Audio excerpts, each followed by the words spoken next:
All right, another occurrence that we come across, another rule that we come across for finding derivatives is when you have a function that's made up of multiplying two different functions together, and we want to take the derivative of that. And so the process typically is use the product rule, which is the derivative would be the derivative of one of the two terms times the other one, plus the original function, the first term times the derivative of the second.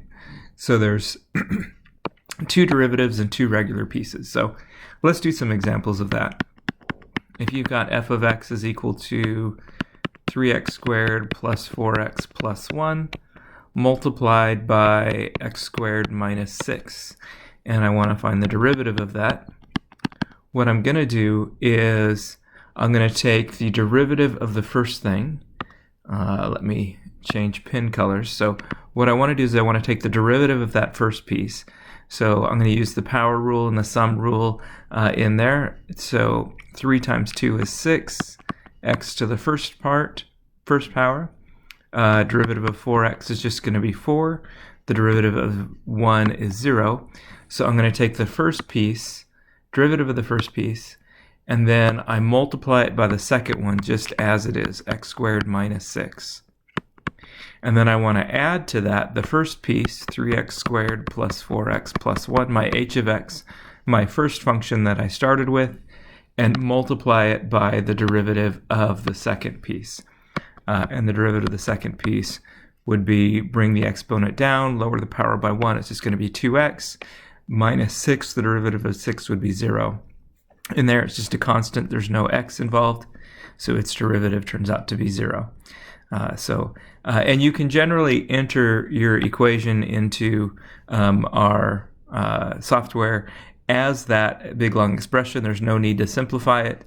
If the question is just saying find the derivative, you don't have to simplify. You can enter your answer just like that, and it will take that as the answer.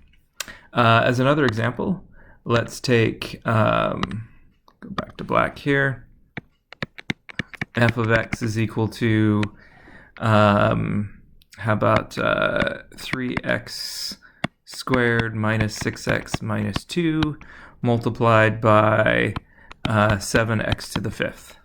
We'll do it that way, and that looks pretty good.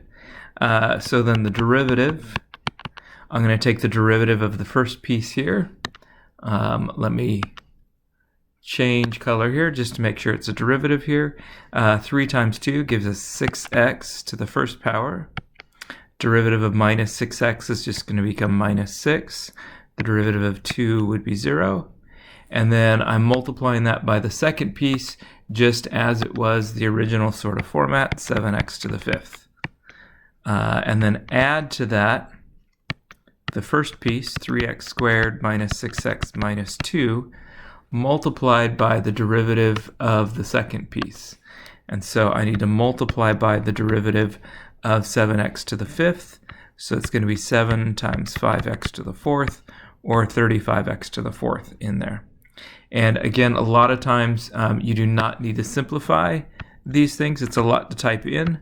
You don't need to do any distributing and collecting like terms, but you can type that in exactly as it is. And most times on your homework, it would accept that as the correct answer. All right, so it's the first piece in person. So if I change letters here, if I've got 5x squared minus 2x plus 1 multiplied by 11x to the minus 4, h prime, the derivative. I'm going to take the derivative of our first piece here. So 5 times 2, 10x to the first power, minus 2x to the 0 is going to become x to the 0, which is just 1, and then the derivative of 1 is 0.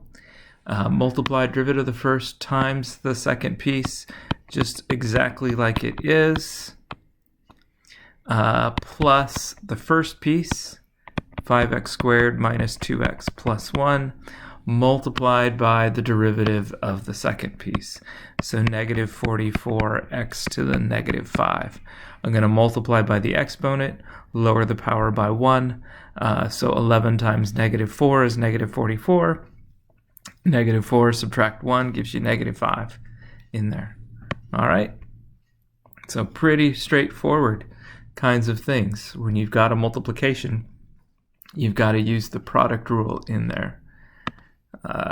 So if you've got g of x is 7x to the 5th, x squared minus 4x plus 3, g prime of x would be 35x to the 4th multiplied by x squared minus 4x plus 3. So I'm taking the derivative of the first term times the second. So here's our derivative. I didn't change color this time. Plus the first term, just as it is, multiplied by the derivative of the second, 2x minus 4. All right. So that's the derivative. Now there are a few questions in your homework that they do ask you to multiply it out just to make sure that you're getting the answer both ways. We could do this one. This one's fairly straightforward. You just have one term. You could rewrite g of x just distributing the original term. I'm going to take, well, do I want to do that? You know what? I don't even want to do that. If you want to do that, you can try that. Let me see. Oh, good. I can erase just those pieces. But it's pretty straightforward.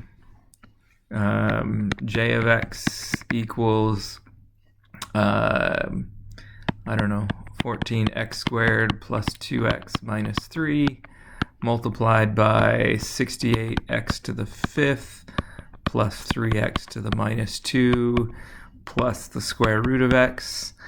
We can take the derivative of that. It looks kind of messy, but we'll do it anyway. Derivative of the first piece. I'm going to multiply by the exponent. 14 times 2 gives us 28, x to the first power. The derivative of 2x is just 2. It's 2 to the first power, so 2 times 1 is 2, and then the power becomes 0. So x to the 0 is just 1. The derivative of negative 3 would be 0. So there's your derivative of the first piece times the second one.